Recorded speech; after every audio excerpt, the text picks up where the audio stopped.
What is up, fellow sickos? I'm Dan Favale coming at you with another 2025-2026 NBA season look ahead. We're on to the Atlanta Hawks, which means I have the distinct pleasure of being joined by Lauren Williams, covers the Hawks for the AJC, excuse me, does a hmm fantastic job doing it. She's back Thank for, this is you. year 4, year 3 for you. So now it's Year officially your fault 4. for coming back Yeah. on. Thank you so much for being here. How the heck are you doing? Thanks for having me. It's really good to be back. I mean, year 4, this is going to be a good year. Obviously, we're going to be talking about it. Um, I can't believe the fact that the Hawks are a team that is being talked about to be in the top 5, top 6. Just unreal. Unreal. This team's going to be fun for me to talk to you hmm about because I've been told that I'm just too high on them based off stuff that we've recorded, like my co-host and I previously in the off season. So this is either going to be validation or a reality hmm check for me. This is why I'm very Okay. excited to get clarity on this. So I want to start here though. What was your hmm biggest takeaway from last season, given how just everything sort of unfolded? Injuries again, hmm like weirdo rotations. What was just your hmm single biggest takeaway from last year? They really need Jalen Johnson. Was that your biggest takeaway from the season before too? Yes. I don't know about the season before, but definitely last season, just because how good they started the season. Obviously, Jalen had a couple of games to begin last year that were kind of shaky, but once he got his footing under him, they kind of took off. I mean, at some point, early in those first 20 to 30 games, they were a top 4, top 5 team, which blew my mind. And I always said last season, I didn't expect the Hawks to be a good team, but I expected them to be a fun team. Mhm. And so for them to kind of package it and do both, they were a team that went all the way to the semifinals of the NBA in-season tournament or NBA Cup, losing to the Bucks, who eventually won it. Um, I just thought that they were gonna like kind of climb. I remember writing a story about how the Hawks were a team that were knocking off Giants, and that was all because they had Jalen Johnson in the mix. Just because when they won that first NBA Cup game, they didn't have Trae Young, but Jalen Johnson and Dyson Daniels were just kind of steering the ship and keeping them right, and Mhm. they were really, really fun and actually good and entertaining to watch. And then he got hurt, and it's like everything kind of imploded. Obviously, they got Karis LeVert, George Niang, and Terrence Mann at the trade deadline, but those moves just weren't enough to kind of, get them back into that playoff conversation. They kind of flamed out in the play-in, and here we are in the off season, and you look back and you're like, yep, the turning point of that season was them losing Jalen Johnson. What do you think what has impressed you the most about how he's improved the past couple years, that being Jalen Johnson? hmm Yeah, I think it's just I know this word gets used a lot in the NBA, but his versatility. I think the one thing that's holding him back is that inconsistent shot from three, but the fact that he can do it all is such a huge X factor for the Hawks. He's a great target for Trae Young in the pick and roll. He can create his own shot. He can push the ball in transition. He was honestly a huge part of why the Hawks' pace was so Oh yeah. fast at the beginning of last season. His defense can be, hit or miss sometimes, but for the most part, he's a dependable person that you can turn to on the defensive side of the ball. And so I think the fact that he's did all of that and was still, at the point before this, injury happened, he was under the age of 23 is huge. So that tells you that he still has a pretty high ceiling. So I think the big thing is that if he can stay healthy, and that's always, the caveat in the NBA, right, is if so Right. and so can stay healthy, big things are going to happen for him. I think he has the makings of a guy that can be a perennial all-star. I mean, last season he was in the conversation for most improved early on before the injury happened. And so I definitely think he's a guy that can be somebody who, if the Hawks ever get into a spot where they're consistently in the playoffs, consistently in the conversation for, making it to the NBA finals, he could be a guy that could have maybe MVP, Wow. um, you know, conversations around him. But the caveat is, can he stay healthy? Yeah, and I think you also hit it with the 3-point shot too, to where I think he's Hmm. at like 34% on catch and shoots over the past 2 years. And that number can come up to like even 37 becomes a big deal. And I think if we would have had this, which we probably did, had this conversation 2 years ago, I would have actually wondered, can he be the type of playmaker that doesn't need the full floor type of runway or Hmm. operating off movement? And the fact that he can do that, which I think is just kind of the biggest thing that's popped to me over the past 2 seasons, is like if you want him to use a ball screen or create from a dead stop Hmm. and like do things in the half court, He you know, can. the lineups without Trae are what they are, but like in Yeah. general, him being able to do that is not. I don't know if I would have said I didn't predict it, but he's definitely like the player from 2 years ago where I was kind of questioning, or a year and whatever it was, Hmm. can he do that? I have no question that he can do that now, which is kind of huge, especially when you look at, which is now I want to ask you about, like what they did over the offseason to Hmm. where you've now added more spacing around Trae Young, Dyson Daniels, Jalen Johnson, just in general. What did you make of their offseason, though, and what it says about their direction? My bonus question would be is what does this front office have on the Pelicans? Like, what is the dirt? What's the tea there? And by the way, I was ready to probably crucify the Hawks this past offseason Hmm. because it didn't look like the front office was like going to have like any decision makers in place at one Yeah. point. And so they go from that to, oh, this team might have had like one of the two or three best off seasons in the league.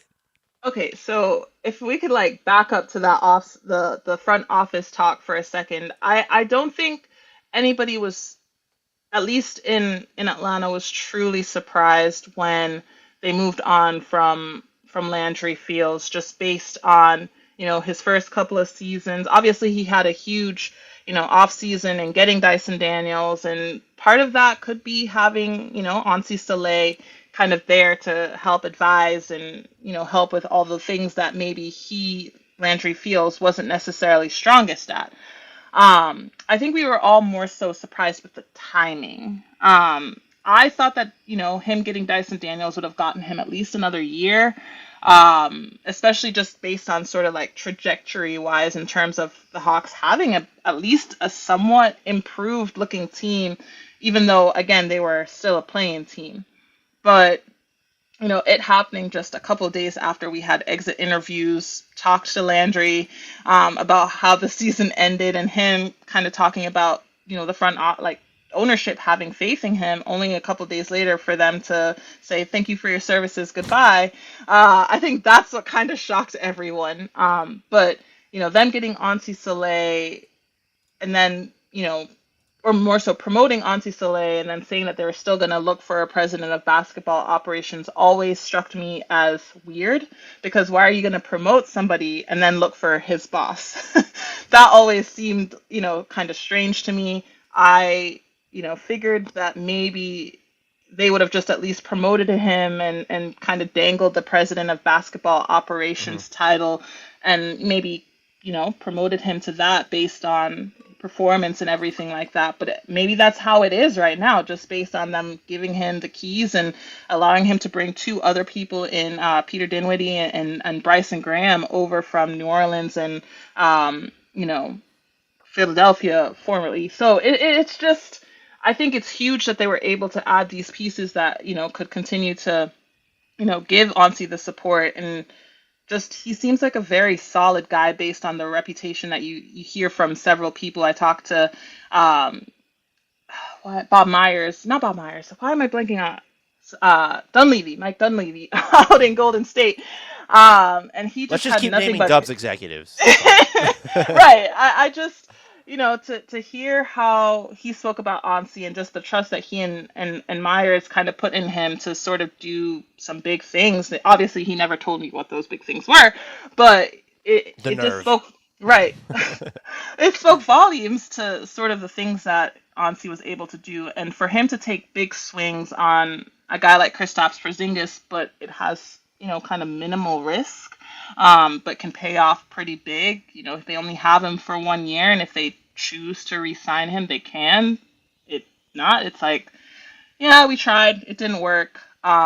Obviously, the sign and trade bringing over Nikhil Alexander Walker is another big one, just because he just adds so much to this team defensively. But then, obviously, as you mentioned, the spacing being another option that Trae can turn to for threes consistently. And then, obviously, a Luke Kennard who, You don't need him to be a defensive stalwart, but you know he can knock some shots down when you get the ball in his hands. So those are just huge moves and some of the ancillary stuff that add a little bit of depth to guys who haven't necessarily proven themselves yet, but have high reward potential. Is it just speaks to, in my opinion, a guy that can be pretty forward thinking, but understands, that there are consequences to the moves, but you try and mitigate those as much as possible. So I like some of the moves that the Hawks have made over this past offseason. I think it'll just be interesting to see how it all pays off long term, especially with the fact that they get a first round pick that has the potential to be a lottery pick in the I'll draft. be Especially, shocked yeah. if that's not a lottery pick. I'll I be mean, shocked. New Orleans will have to be way better than we expect them to be. But to answer your question, I have no idea what kind of dirt this front office has on the New Orleans front office. I think the only thing that you can take away is just Graham. He came over from New Orleans. I think he was kind of a little bit of a transitional piece with Troy Weaver and Joe Dumars, so he kind of understood what they were looking for, and maybe he took some of that insider information and used it to their advantage. What I find interesting is that it's not quite a two timelines approach in Atlanta, but I guess you could argue Mhm. it is that they Mhm. clearly went in for this season, but Mhm. not in a way that mortgages more of their future and makes you say like, no, this team is all in on now. Do you ultimately think like that was, I guess, especially when you're looking at their own draft obligations being Mhm. owed out, do you think that that was a deliberate approach to where it's we don't want to necessarily marry ourselves to this Mhm. one direction, but like we need to be relevant? Like, do you think it was deliberate the way they like you mentioned Porzingis, just 1 year Mhm. left on his deal? Like, I don't think it was necessarily, it was opportunistic on their part. You got off the Terrence Mann contract as Mhm. well. But it was also just like, no, like this is someone who actually helps. Like, do you think that this was a very deliberate approach the way they went about things? Oh, definitely. I don't know how you don't come away with that conclusion, especially when you look at the fact that Trae Young is up for an Oh, extension. is he? I haven't heard anything about that. So I just think that it's definitely they kind of again they've set themselves up so that they're not necessarily put into a box long term, but the moves that they've made has set themselves up to be a team that can still compete long term, and that's something that Landry Fields talked a lot about before the Hawks ultimately moved on, and I think that's something that of course Ansi Saleh is obviously very much interested. They want to set this team up for a team that's not necessarily just competing this year. Trae has been on the record saying that he wants to win and he wants to win now. He doesn't want to be on a team that's developing. He was on that for, at least 4 of the years of his early years in the league. And so I think, they definitely want to compete now. I think, ownership wants to see them compete now, being a team that was in the play-in tournament for 4 consecutive years, not making it out of the first round. It's demoralizing for not just the team, but also the fan base. So I think they understand that this team needs to see some kind of results now, but they ultimately know that that's something that also takes patience, that you can't necessarily put things in a microwave and expect to see results right away in the NBA. We saw that with OKC. We're kind of seeing maybe the start of it with Boston. But at Mm. least with the Hawks, they didn't completely tear things down. They're still in a position that they can compete. What do we make of the whole Trae Young extension situation? And if he ultimately Mhm. doesn't sign one, how how big of a distraction could that become for the rest of the season, knowing that he has that player option next year? You know, and maybe this is me being very optimistic, but it I think Trey understands that in order to see results, he's going to have to focus on what's going on the court. And so I think we saw the beginnings of that last season with how, him being the league leader in assists and how much he was working to build up guys like Dyson Daniels and Zaccharie Risacher. And ultimately, the Hawks want to see him be the kind of guy that's a leader in the locker room and not just on the court. And so I think a big part of him, earning that contract extension is him performing on the court. And so part of that is being able to see those results in wins and losses. And I think that's, something that has always been big for Trae is being a competitor. And so again, maybe this is just me being optimistic and seeing how Trae Young has matured over, my now fourth year covering the team.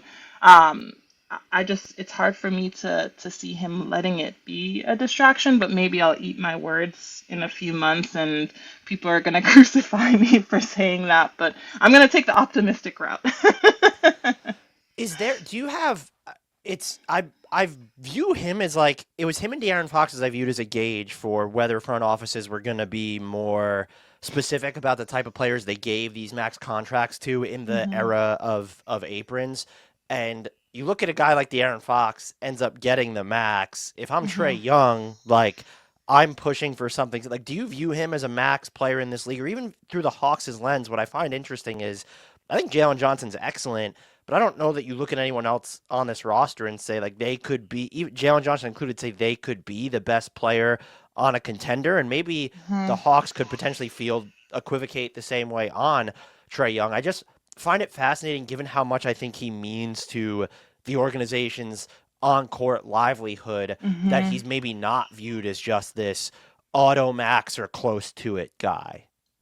Yeah, it's tough just because, and obviously I know that these aren't necessarily the same things, but you look at what his reported trade markets have been, and not necessarily hearing a lot of, uh, offers coming in to get him, I think does kind of give the Hawks a little bit more leverage, not necessarily Good to point. give him the max. So. I think this is definitely a prove it year for him. And so obviously he loves being in Atlanta. I think the Hawks really value him, but I do think that, he's been here for 7 years and the peak of it so far has been that Eastern Conference Finals run in 2021. And since then, again, it's been those four consecutive play-ins. Either something has to change, whether that's, him on the court or it's looking elsewhere for that change. So that's why it's hard for me to, take the leverage away from the Hawks in terms of them feeling the need to give him the max. That is an excellent point about whenever his name is even meandered about on the trade deadline, it's always, well, who's going to give up the mega offer for Trae Young? And Mm-hmm. that's a form of leverage. When you look at him on the court last season, I had a very tough time wrapping my head around what he did. The passing, insane, still great at generating looks at the rim for everybody. Mm-hmm. But like dealing with the Achilles tendonitis, I think they called it. Some of Mm-hmm. the efficiency slips doesn't necessarily look the same or move the same when he's taking the ball Yeah. downhill. Is there a level of concern there? How much do we just chalk it up to the injury or even the spacing environment around him? Just what do you kind of make of how he played last year? And the other thing I want to note, because I don't think people know this enough, he is off the ball a lot more than he was pre Quinn Snyder. Mm-hmm. And so, like, this is not someone who's shown he can't adapt, but you also want someone in his role on ball to be, like, especially from three. Like, that's supposed to be Yeah. part of his bread and butter. I and maybe again I'm taking putting too much stock in what he and Coach Snyder have talked about with them asking a lot more of him. And so it's almost like when you go to any other job and your job duties increase, some parts of your efficiency or your productivity slip a little bit. And so I do think, with them asking him to raise his standard on the defensive end and then also obviously be a little bit more of a leader, distributing the ball even more than he's done in the past. I do think it kind of took its toll. And then, him having to be the best player consistently for, several years of his career, minus 20, 23, 24, when he had that, finger fracture or whatever.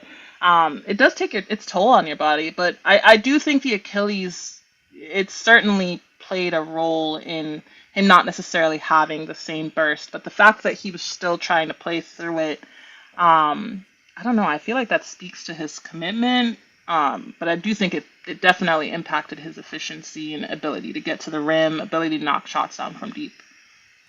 I'm curious if the rim frequency will go up for like what feels like the first time in a half decade now that, in theory, like He Johnson has and more Okongwu space. question Yeah. marks, but you might just have spacing at every spot. Because even you mentioned Nikhil Alexander-Walker hasn't Mhm. necessarily translated to the playoffs. But like we're 4 years into, I think, just like oh, that's real volume from three, and they're going in.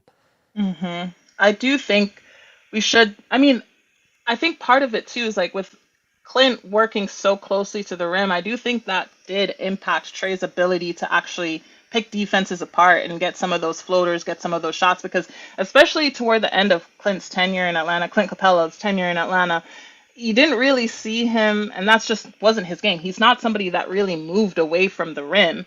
And so I do feel like we'll see a little bit more of that. We see Trey trying to put, I know it's a little controversial when people looked at what the weight was of, a video he put on social media of him lifting, but we see him trying to add some more strength to his routine. So could that be an indicator that he's looking to play through more contact, especially with referees maybe not giving him the calls that he's used to in the early part of his career? I mean, I don't want to speculate, but you have to think that that's something that's in the back of his mind is really trying to take advantage of the spacing with Luke Kennard and Kristaps and Nikhil and maybe even Jalen Johnson taking more shots, Zaccharie Risacher. You can go down the list of people who can space the floor for him.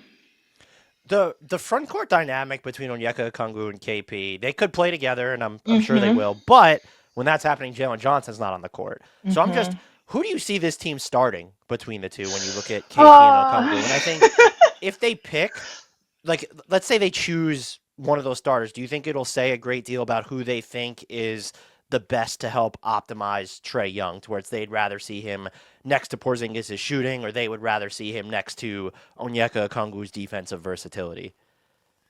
It's listen, I have been debating this so much because to me, I have Onyeka Okongwu penciled in as a starter solely because I figured that, the Hawks would be able to manage Porzingis's minutes more off of the bench. But obviously you look at what KP did in Eurobasket where he was taking shots from some of the activity he had around the rim, you have to wonder like, okay, maybe especially with him making $30 million this year, that's kind of an expensive bench player. But it's just tough for me to, move away from Onyeka being the starter solely because they went through all of that effort to move him to the starting lineup, and Mm-hmm. especially toward the end of the season, his production went up. So I think it's going to certainly be a battle in training camp, and maybe that's where a lot of the nitty gritty will be ironed out as far as why the Hawks want so and so to be the starter. But I think the big thing is just more so who finishes the game. And that to me is more indicative of maybe who the Hawks and especially Quinn Snyder values more in that fives position. I'd be curious to see what, just having known some background on Kristaps, how he'd react to coming off the Hmm. bench is like indefinitely or like as his role, especially in a contract year. But I also kind Yeah. of wonder, is the selling point, hey, like we don't necessarily have a traditional backup creator, so you can Hmm. get some of those like elbow touches that you like to really work the turnaround fadeaway jumpers, or if you want to have some more traditional post ups, is that the way that they would sell him on, hey, coming off the bench? Yeah, and I think it just I think they're gonna stagger their minutes anyway. I, For and sure. I it's hard for me to like and I think that's what it ultimately comes down to, right? Is how many minutes each guy is playing per night. And so to me, if you start seeing it skewing one way or the other, then yeah, that should tell you again what they value more, but I don't know. It's just hard for me to see or make the argument, especially if you're resting Kristaps on back to backs, Hmm. why Onyeka shouldn't be the starter, That's a good. But yeah, Jalen I don't know. Johnson's health history, they might both be starting at like some point, like by the end of the Yeah, season, if that follows that trend. Who do you think yeah. is the not the better fit, but if you're looking at a Okongwu and Porzingis, like who do you think does a better job of optimizing Trae Young? Is it Onyeka Okongwu because of they both provide stuff on defense and offense? Mhm. I think if you could tell me that Okongwu is making like 36 or 37% of his Yeah. corner threes, I think he might be the answer for me. But I just look at all the space that KP can create, and I think that's where I'm leaning personally is towards the latter. And I see that point for sure. And I think when you you see Onyeka's volume and 3-point shooting going up toward the end of the year, then yeah. But you might be right. You might be convincing me that 3-point shooting really might be the nail in the coffin, especially since that's something that Quinn Snyder values so much, and it's part of the reason why he's been focusing on it more in terms of Onyeka's game and trying to improve that. And if you already have that in Porzingis, then maybe that's the answer. You might have just convinced me that Finally, I convinced someone of something on this podcast. You I might don't be the first. know. I don't know. It's a good problem to have. I'm just It curious how it is. pans out. I guess logically, what you said at the top of if you're trying, if Porzingis isn't going to play back to backs, if you're trying because he had that illness, whatever he was dealing with Hmm. last year, that was so mysterious, and you're trying to keep his minutes in check. Yes, you can stagger, you could do whatever if he starts. But like the easiest way to keep a player's minutes in check is to not have them begin games in the first Hmm. place. And so, the otherwise, if his health or like preservation wasn't necessarily an issue, Right. I If probably would just he's default to healthy, yeah. That's what makes the it so difficult. caveat. But also, like, how long did we wait for Okongwu to just be the starter? He becomes Yeah. that for 40 whatever games last year, and then it's all right back to the That's what bench I'm for you. saying. It's just it's and it's just in having conversations with somebody, close to his camp. I just it's just hard for me to see that going over well where you're kind of building him up to be the starter. He finally earns that position. He plays, like you said, for half a season at that point, and then it's like, well, we got somebody else. See you on the bench. The other thing we've talked about this team, I think basically every year you've been on the Yeah. podcast, is not as much of an issue anymore. You have Jalen Johnson. We know what he could do as a playmaker. We saw some Hmm. stuff with Dyson Daniels running the show. You have Nikhil Alexander-Walker bring some ball handling to the table. Luke Kennard can do some of that stuff. Does this team have enough to subsist on offense finally without Trae Young to where if I go back and look at the on-off numbers this time next year, Hmm. it's not, oh, the Hawks offense was in like the, blasphemous percentile. Um, I think if Jalen Johnson is healthy, I think if Dyson Daniels, because we saw him, taking a step in the direction of being one of the Hawks' primary creators when Trae Young was on the bench. If those two guys have taken a step forward, as you would expect young players in the league to do. Oh, we haven't even mentioned Zaccharie Risacher. I don't even Who's think that that? they their former number one overall pick from last season. I think if those three guys kind of take a step forward, and then you obviously mentioned Nikhil Alexander Walker and Luke Kennard, I do think the Hawks can up their offensive production when Young is on the bench, but it's just so contingent on, three young players really taking a step forward, and it's still a question mark until you actually see it. But based on what Jalen did last year and how solid it was in that, and I just think back to Boston when they had absolutely no chance before the game to take that one and how well they played. I believe Dyson had like 8 assists.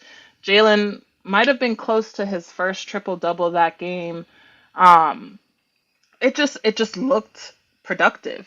And then you factor in they have a two-way guy in Keaton Wallace. I mentioned Zaccharie Risacher already. I don't even think they really utilized Zach's ability to handle the ball Okay. last season, and so it'll be interesting to see if that's a part of his game that they try to develop a little bit more, especially because we saw that awesome between the legs pass, preseason last season. So again, I do think they have some pieces that if they can really kind of, you know, buckle down and really try to bring those guys up, then you expect to see a little bit more production on the offensive end, and maybe that means Trey gets a little bit more rest on the bench.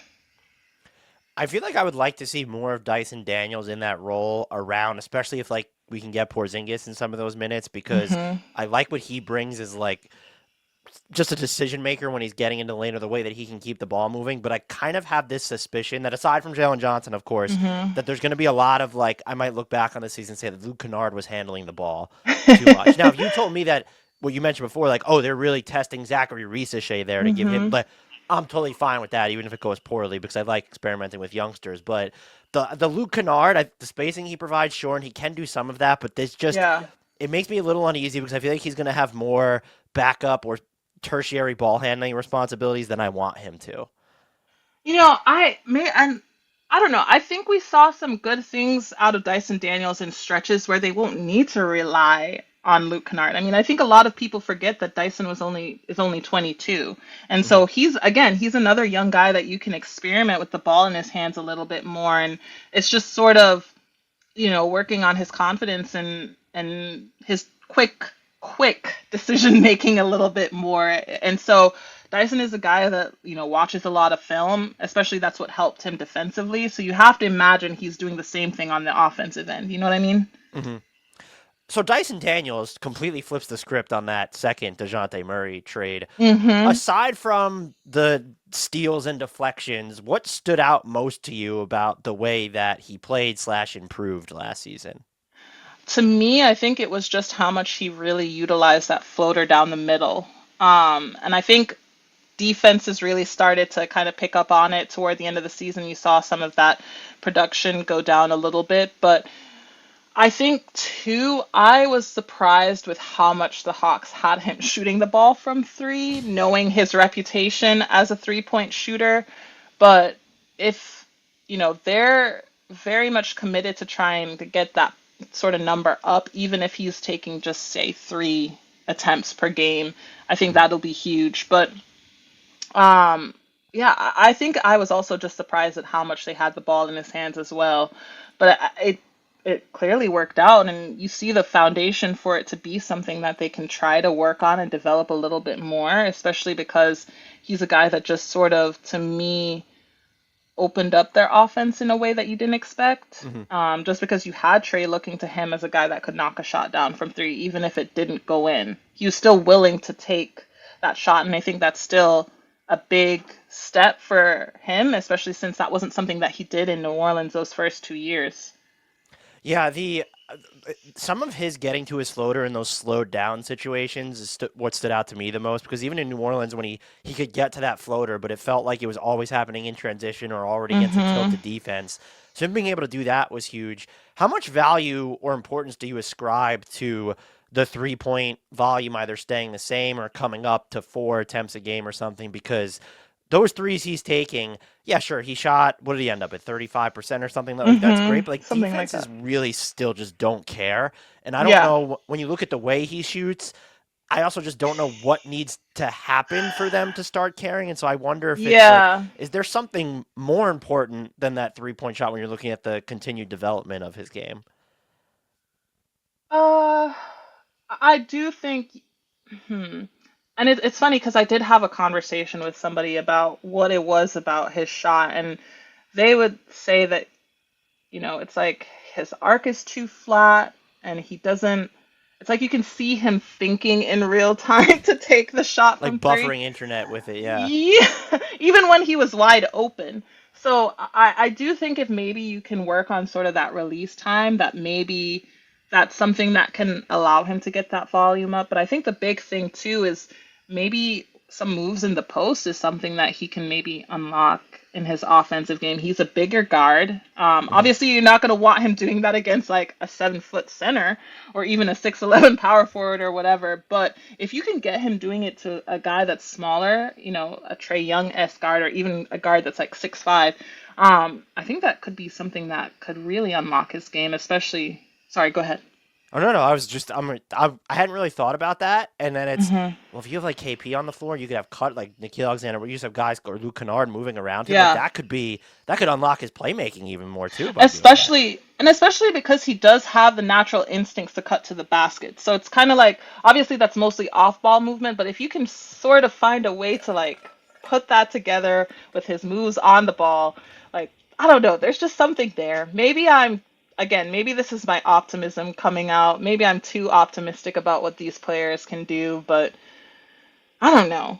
I just like to see the potential in people maybe. I don't know. Yeah, I mean, I think on defense, I doubt the steal and deflection numbers will be the same, but like, he might be better because you have someone like Nikhil Alexander Walker where you don't need Dyson Daniels to be like, he's not the lockdown guy. Like, he's the create havoc guy, and now he can Mhm. just do that without having to worry about being the lockdown guy as much. I don't know what he's going to be on offense.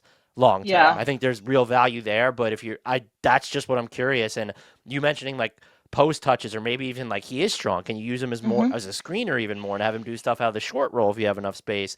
It might just be okay, cool. Yeah. If he's shooting 35% from three, that's great. But there's probably other skeleton keys they need to try out to see if that can sort of unlock Especially his because he's value there. still so young. He's still, I Yeah, mean, yes, he's entering year 4 in the league, but again, he's only 22. He doesn't turn 23 until like the end of next season, basically in March. So and why last year was not? his first like play a lot of minutes season in year 3 too, which Hmm. is the other thing that gets discounted. Do you think an extension gets done for him, or is this something that gets taken in restricted free agency? Because I could see shocker, I could see both sides to where it's like we need to lock him down after the season he Hmm. just had, but on the flip side, it was one season, and so if he wants to go Yeah. out and get I've seen a lot of the comps as Jalen Suggs at like 5 years, Hmm. 150, and like if he wants something like that, like we'll just take this into restricted free agency because surprise, surprise. That doesn't normally pan out too well for players, although Josh Giddey, Yeah. right before we recorded this, made out pretty well. So Right, exactly. And I do think that that's a thing. I do think Dyson is a guy that they valued, especially because when you look back on that trade last offseason, a lot of people, seem to think he was the throw-in guy. But from everything that I was hearing, he was somebody that they truly valued. And that's not to say Larry Nance Jr. was the throwing guy either. I think the other two well, players, well, no, I was going to say the other two players that ended up coming over in that trade that they ended up sort of waving and moving on from, those were the throw-ins. yeah, I mean, I think if Larry hadn't, like, Larry's injuries weren't even like the soft tissue injuries that you could really blame on a player for not taking care of their body. He literally had a fractured finger and a fractured patella. Like those are just freak injuries that just he's like the extreme alternate reality version of what if these Anthony Davis random injuries were more serious than yeah. like So I do think that they valued both of those guys, especially Dyson, a young player, high upside. So I do think something gets done. I do think they want to bring him back.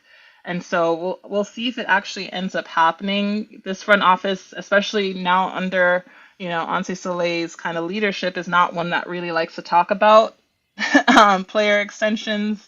Shocker. A guy from, who has Spurs lineage isn't going to talk about isn't contract completely extensions. forthcoming. Yeah. So, but I do think that he's somebody, again, I keep saying this, but I do think they value him, especially after that one season. I mean, that's huge. It was a huge season. So you have to reward a guy that you sort of went out and got, with showing that you want to keep him around.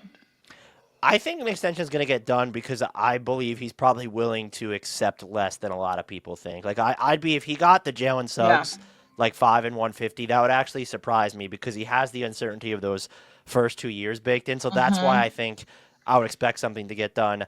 You mentioned Risacher before. What were kind of your year one impressions of him? I thought he was fabulous. Considering when he got into the league, he was only 19 years old, and to have I know a lot of people look at his two playing games and, use that as a little bit of a knock against him being ready for the moment. But I also remember, like, he was 19. Yes, he had experience in postseason play in Europe, but that's not the same as NBA postseason play. And when you look at both of the teams that the Hawks played, they're both very physical teams. The Hawks aren't exactly known as a team that, handles physicality very well. And so it's understandable that, that's sort of the end that he had to a year where he was in Rookie of the Year conversations. Now, obviously, the start to his season wasn't great. He wasn't shooting the ball particularly well. There was some questionable decision making in terms of, things that he tried to do, trying to get to the basket. Mm. But you could see in real time sort of like the development and like tangible results to what the Hawks were doing to try and build him up. And then another thing too is just he was very like slight. I hate to use that word, but he was very slight when he came into the league. So you have to expect that, not only did he put on a lot of like muscle mass when, he progressed throughout the season, which ultimately helped him play much better than he did at the start of the year, but you have to wonder like did he continue that in the off season? And you saw a little bit of it in Eurobasket with some of the creation that he had against other players, but also just the force that he was able to dunk to the ball with. And I love his off-ball movement. Oh He's yeah. willing to do it. That's the thing. He's willing to consistently move without the ball, get to the right spots. And again, you saw little pieces of his ability to create for others, and I think that's something that I want to see more of in his sophomore year. But I thought he had a really great year last season, considering, people were questioning whether he was a number one overall pick, and he certainly, to me, looked like one toward the end of the year. Yeah, the off-ball movement is big, I think, just because that is still someone, if you put him on the ball, I don't know how much rim pressure he generates, but off the ball, like, you look back and it's, oh, a good amount of his attempts came at the rim, and his off-ball movement, Hmm. getting out in transition is a big part of that. I also was impressed with, for someone who was, you use the word slight, which, I Yeah. mean, as a teenager, slight, and he's also an oversized teenager. Hmm. Like, the weight just can't be as evenly distributed. His No. on-ball defense kind of impressed me, too, as, like, someone with his frame, and, yeah, there Yeah. could be some off-ball lapses. I guess I'm I guess I'm excited and intrigued that you're interested to see what he can do as maybe more of an on-ball playmaker because I've not paid as much attention to Eurobasket, and I also just don't know Yeah. that that part of his game ever popped to me. And if he could do something like that, or if the Hmm. Hawks think he can, like I hope they try to like baptize him by fire and put him in those Yeah. situations this season just to see what it looks like. And the type of players that they've brought in to kind of potentially help with that, Nikhil Alexander-Walker, Kristaps Porzingis, like those are two, and Luke Kennard, those are two solid players to help mentor him and like bring that side of his game up. And then you also have to think about, the player development coach that he's worked a lot with, Ryan Schmidt, and the work that he's done over the course of the season. I feel like it's a tool in his bag that we just haven't seen nearly enough of, and I'm very curious to see if it's something that they really try to highlight this coming year.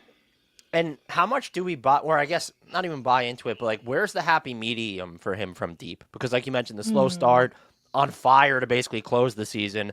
When you watch him shoot or the way he's getting his shots, do you see this as somebody who might just be a 40% plus percent 3-point shooter, or is this, let's see if he can hover around like 37, 38% for the I was entire going to say season this year? 30, I was going to say 38, 39%, not quite, especially if the volume ticks up.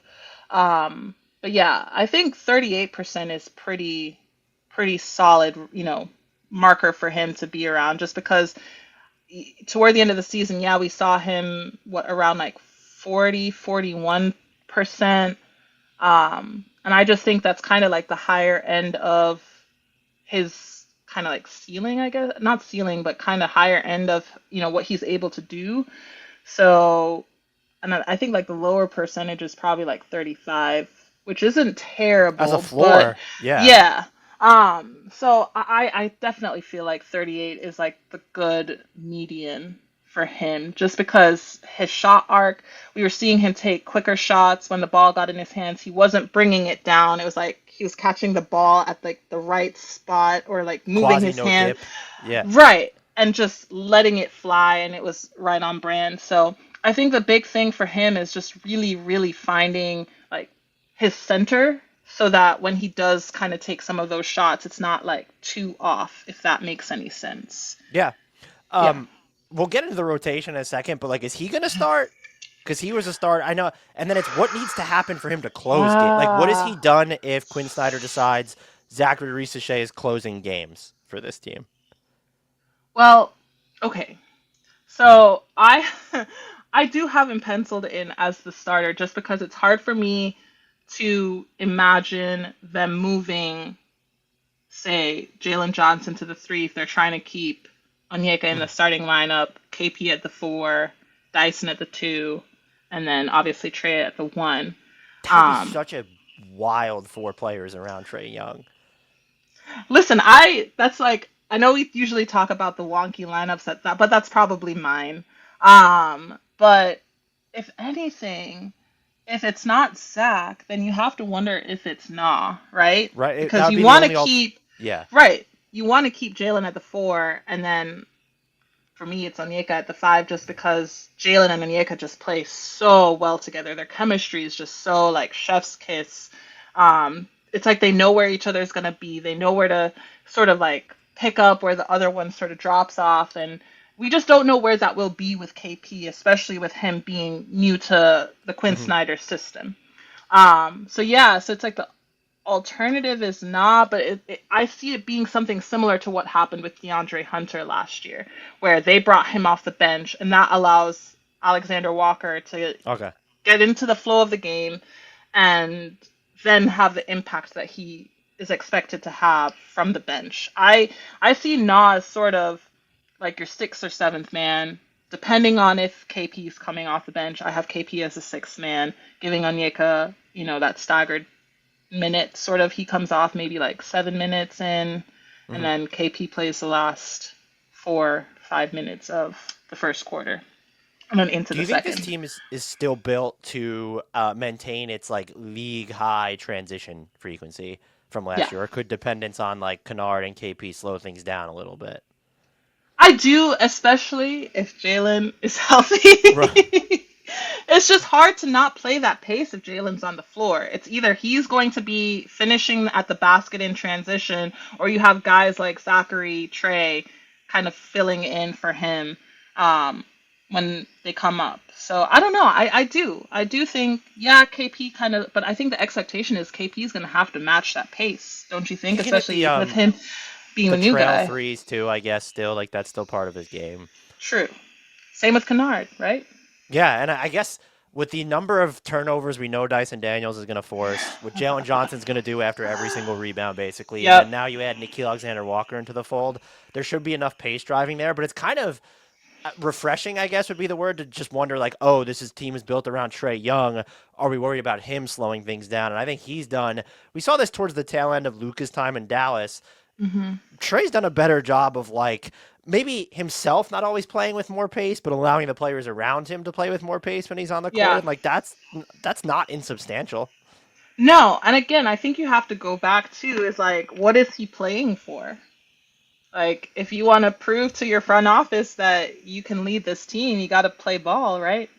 Well, there has to be a level of like it has to be a sobering reality to even if you hear your name mentioned in trade rumors and there's never been like a team that's we're going to throw everything in on you, and now you've just watched maybe two of the teams that you were Hmm. linked to where it was the Spurs went out and got De'Aaron Fox, the Magic went And out that, and got Desmond Bain, and now it's mhm. like your name just hasn't even been thrown there. So there, I don't know if there would be a chip on your shoulder or if it's just like kind of Yeah. a reality check for him, but like that has to be at least in the back of his Wasn't he mind. linked to the to the Clippers as well? So it's I think he like the still fact might be that linked to the okay, Clippers. And to the look, Clippers. maybe They they ended won't up getting max him Chris out. Paul. They ended up Yeah, getting like they signed Chris Paul. Like that is a little sobering and humbling, I well, think. look, if he goes to the Clippers, at least they'll figure out a way to get him more than max money. So True. he can at least rest easy knowing that. Oh Lord, the What's the defensive Clippers. ceiling for this team? Well, I mean, the fact that they went from being, 30th, 30th in the league in defense to like middle of the pack, I think it's obviously higher when you factor in the addition of Nickeil Alexander Walker. I think that raises it to them, potentially being closer to 10, maybe even inside top 10.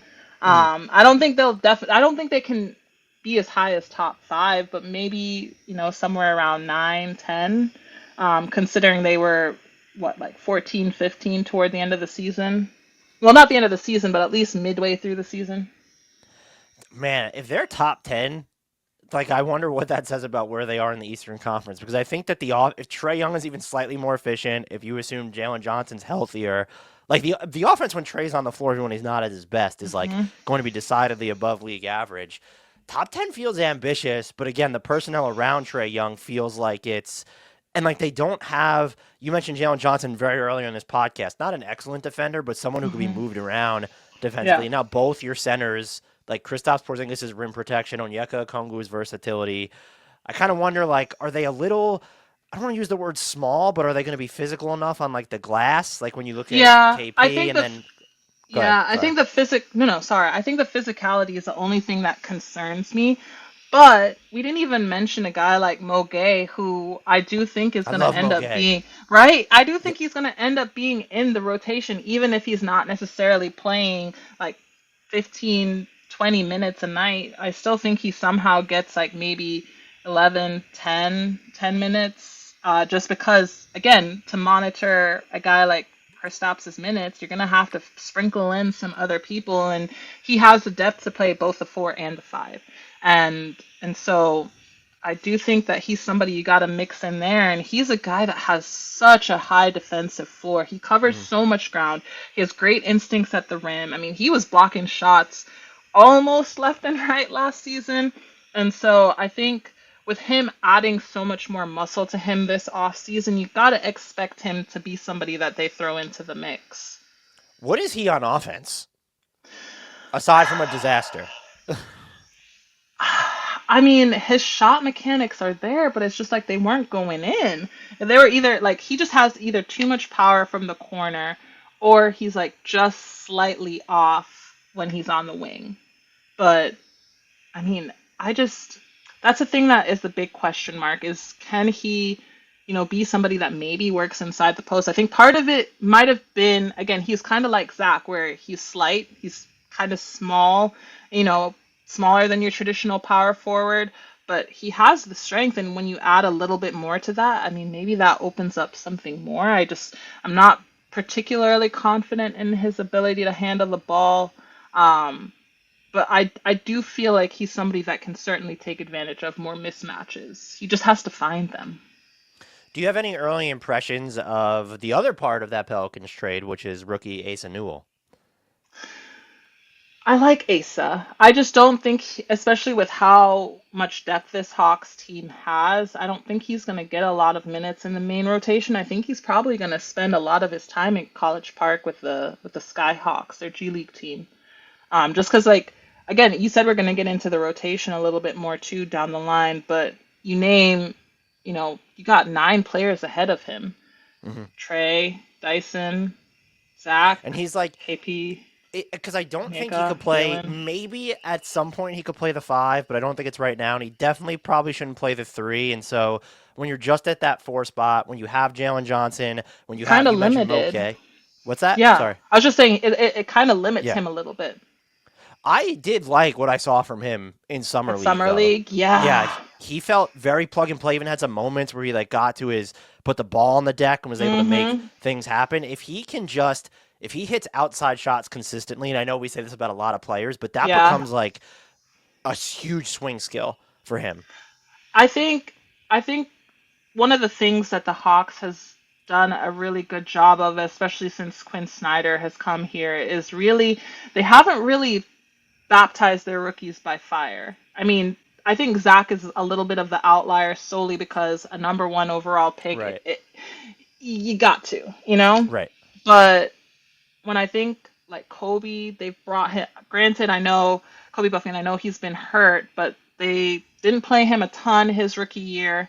And when they did, he had some good moments. Same with Mo. He didn't play much until last season, and part of it was because they needed him to.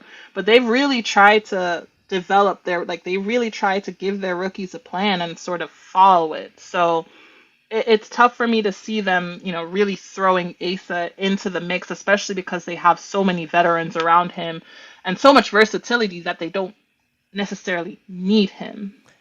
I guess if Jalen Johnson misses time and you're looking for Mm. someone like the thing that impressed me in summer league is he was making his corner threes, like getting to the Mm-hmm. corners, and I've just wondered now you translate some of the catches he's making. Now those are coming from Trae Young instead of Mm-hmm. whoever else is on the Hawks' roster. There might be something there, but I'm with you. It doesn't feel like Yeah.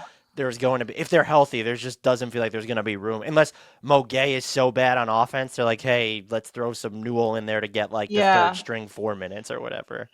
And I don't think that, and that's the thing, it's hard for me to think that Mo Gay will be so bad that it His defense warrants will that. always just be like It's because they're the going to Heat and need stuff. it. Yeah. They're going to Yeah. need it. I mean, one of the things that, and obviously this isn't something that, Asa lacks. It's like they've always talked about needing size. And, with a guy who has at least some NBA game experience, you're going to want to put the guy in that, who can guard some of those bigger guys and he can handle it than the untested rookie who hasn't quite gotten NBA speed under his belt just yet.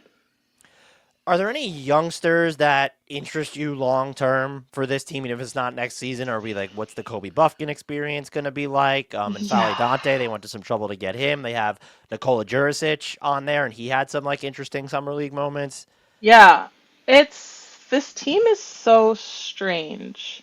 Once you get past those top 7, 8 guys. Um, I really want more for Vit Krejci just because there's like Yes.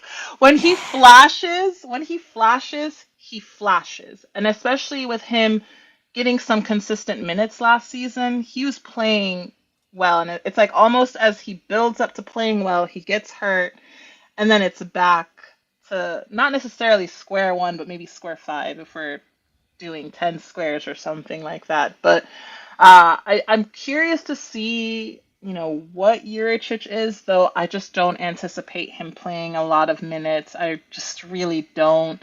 He's probably like your 15th man, and that might be the ceiling. I mean, I can anticipate them playing Keaton Wallace over him solely because Keaton Wallace has minutes in an NBA game. Mhm. Jacob Toppin will probably play minutes over him solely because he's a guy that you can throw in at the three. Um, and then obviously Elian Jaye, who came over from Real Madrid, who's had some injury history, but again, he just plays a position that doesn't necessarily have as much logjam as, or maybe not logjam, but just durability. With Trae Young, Dyson Daniels, and a few other players, Kobe Buffkin, who is ahead of Juricic in sort of the rotation or the guard room or whatever. Um, but yeah, I really want to see what Juricic is because he looked so good Go- in summer league. Going off of the two summer league games that I saw of him, the stuff with the ball in his hands and like kind of the passing, especially I think it was that game hmm against the Rockets, like 6'8" can do that. But then it's Yeah. also I say the same thing about Vit Krejci. We did a few minutes on him hmm last year. I think when he's hitting his threes, the stuff that he Yeah. could do on the ball and be moved around defensively, like that is one of the NBA's hidden gems if he's healthy and Yeah. again hitting his threes, which is I know Problem those are with like Heat is two big just ifs, but so inconsistent. It's so inconsistent. He'll do it for like a stretch where he's going like like 4 of 6 or like 5 of 7, and then all of a sudden it just drops off and he's like 1 of 5 again, and you're like, what is happening? we know John Hollinger will always ride for him though, so they'll We always be love there. John Hollinger. He's Vit Krejci's biggest supporter. Are you ready to enter the cookie cutter slash lightning round portion of the podcast? Yes, always.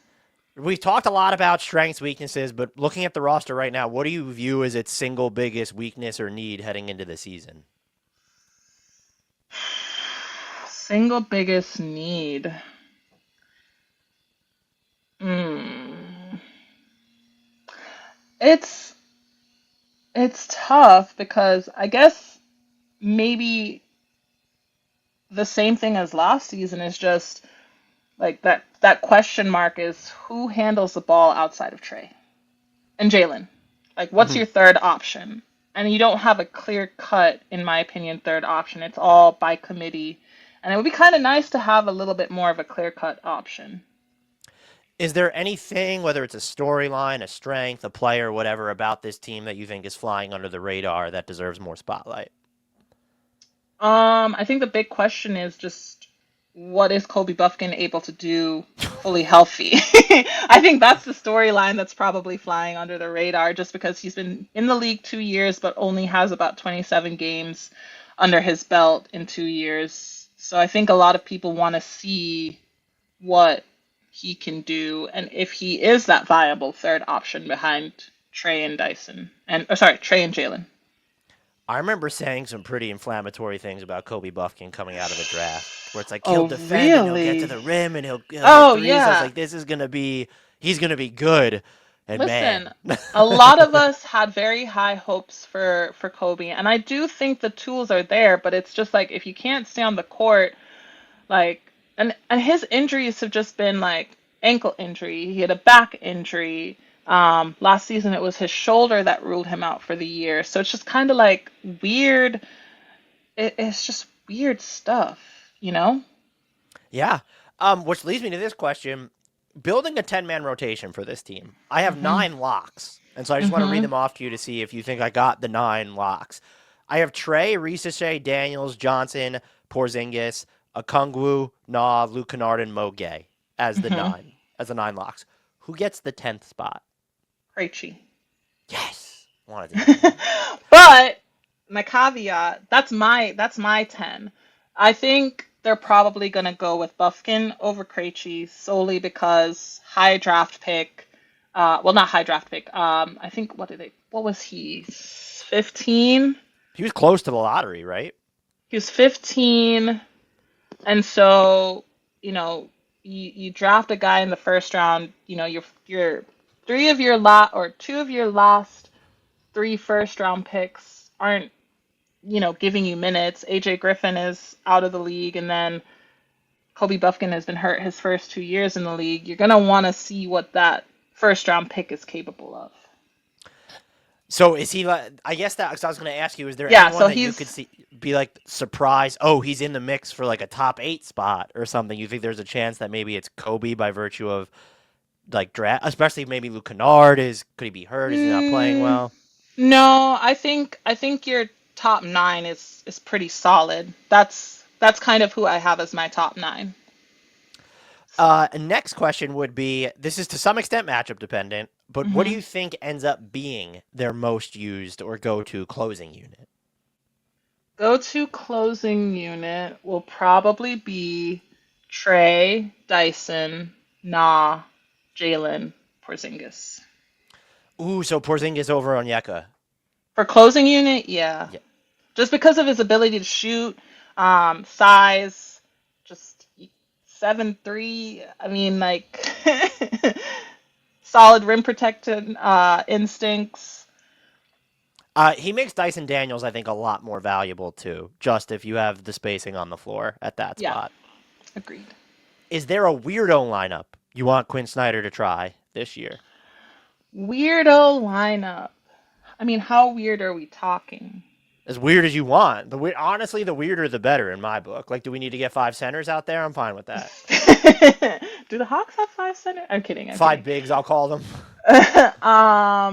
I kid, I kid. Weirdo lineup. I think I touched on it a little bit. Is that you're playing Jalen at the three, and then you've got KP at the four, Onyeka at the five, Dyson, and then Trae. But if we're being like super weird, I could see like super weird is like Trae, Dyson, or like no, or like Trae.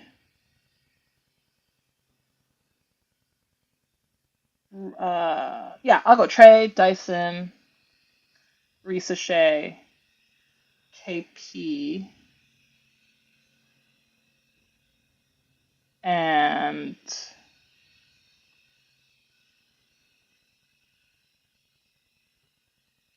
Mo Gueye. hmm, okay, yeah. That's probably like the weirdest lineup that you'd probably see, just because between between Mo and Dyson, you're just not getting a ton of consistent threes, but you might be okay defensively. Okay, I'm gonna just steal your okay. I'm gonna steal your initial lineup of Dyson, Jalen, Onyeka, Okongwu, KP, and then hmm let's either throw Risacher or Vit Krejci in there instead of Trae. Mm, You now want that's Risacher to handle we're the ball more. There's the now lineup we're for him getting to do. real weird. Now we're It getting should really. be. I think I trust Krejci more as a ball handler, but if you want hmm some shooting, like Risacher is clearly the more trustworthy shooter at this point already. For sure. For sure. But you know what? Listen, I feel like the one thing about Quinn is that you don't get a ton of weirdo lineups. He's very like consistent with his rotations, but who knows? I mean, I remember one time I asked him if there was a world where they would play, and this was like 3 years ago, where they would play like Bruno and Onyeka and Jalen.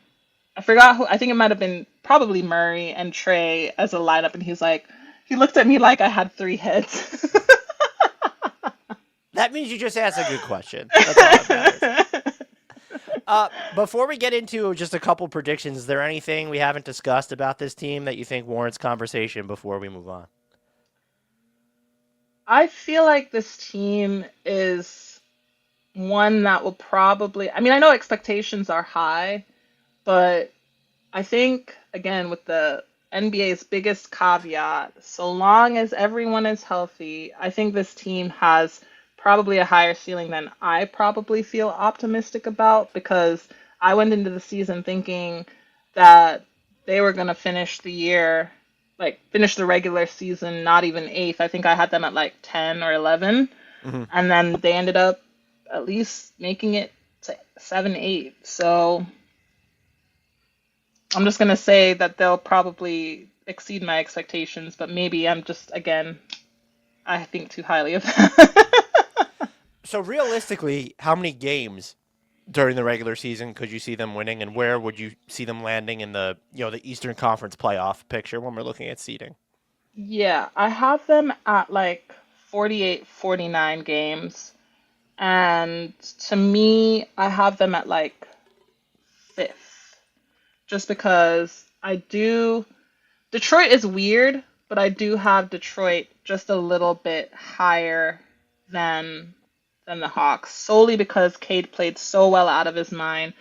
I think the addition of Levert and Robinson add a little bit of a layer of shooting that they make up for a little bit without Hmm. Beasley and THJ, and then obviously Orlando, New York, Cleveland are probably like my top four in reverse order. I think, as a sign of how far the Hawks have come, I think the only teams that you could sit here and guarantee will be better than them are the three that you mentioned. So I'm not saying Hmm. four is their ceiling, like if they end up three or something, but it feels like five or six might actually be their Yeah, floor. When you like add Detroit in there, it's all right. Who and else are you even prepared to guarantee is going to be better at? You could say Philly, but like that, then you're just a masochist at that point if you're going to invest I hopes can't. in I Philly. wouldn't even put Philly. I would put Milwaukee. Giannis plus Turner and dudes. Yeah, I mean, Yeah. I'm a little Raptors pilled too. Like they just have Okay. so many guys, but I do think the Hawks will finish in the top six. Like there might Yeah. be some wild cards, but I think they'll finish in the top six. I definitely have Hawks top six. I have them top five because I have them at five. But I don't know. I don't know. Milwaukee. I'm high on Milwaukee, but that's just maybe because I'm too high on Giannis and what he's capable of doing. Now, let's fast forward to the 2026 postseason. The Hawks are in it. Hmm. As of right now, in September 2025, what do you view as like a particularly compelling, whether it's difficult, concerning, or fascinating matchup if you had to identify one team? It's got to be Hawks in New York. Right. Or probably Hawks and Magic solely because from my observations last year, they hate the Magic. Mhm. And just how that sort of playing game sort of unfolded. Trae getting ejected because of him making a mockery of the game. I know Anthony Black does his best to get under Trae's skin. Obviously, Paolo is Paolo, and I'm really Mhm. curious to see what that battle between him and Jalen looks like and who gets the better of the other. Right now, I sort of edge Paolo, but Jalen can surprise you. So I think that's a very intriguing matchup, and I think that's something that the fans are going to have to look forward to a lot, especially with the addition of Bane and just Mhm. that level of shooting that they have now is just unreal. Obviously, Franz Wagner, big Franz Wagner fan. Um, they're just such an intriguing team. But to go back to my original answer as well, New York fans obviously against Trae Young is always going to be somewhat compelling for whatever reason. And when you couple that with the rolling the dice on the logo at Madison Square Gardens, I know I that love that inside, stuff. me too. I know that inside it. And then obviously early in the season, he's told them to take their butts home after they beat them early. So, Yeah. so that's always going to be compelling to me. I, But yeah, those are probably my two matchups that I'm really excited about. I think it's Orlando for me as well, or Detroit, because those two teams seem Ooh. the best built in the East to stress test Atlanta's like second non-Trae Young offense, and I really just want to see how, like, if they can get to a point where they're able to handle those types of defenses, Hmm. that just becomes absolutely monstrous. So those are the teams where I don't know how they would match up, but I'm like, I Hmm. want to see what their offense looks like against Detroit and Orlando this season. I really want to see it. Same.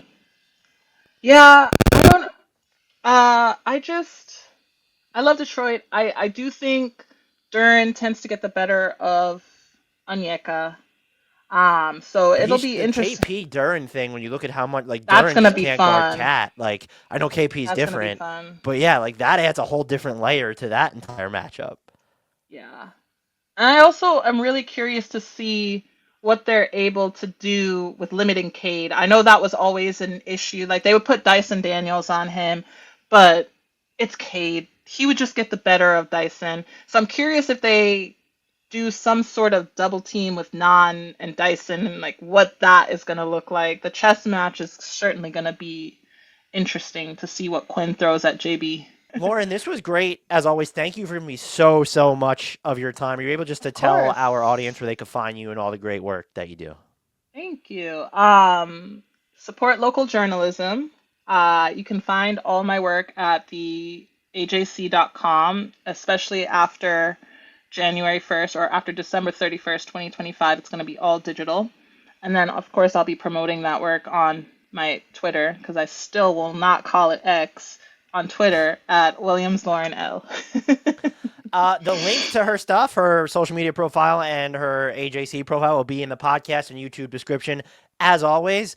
Thank you so much again, Lauren. As you know by Thank now, I will be you. pestering you again in the future. Of course, I'm always here.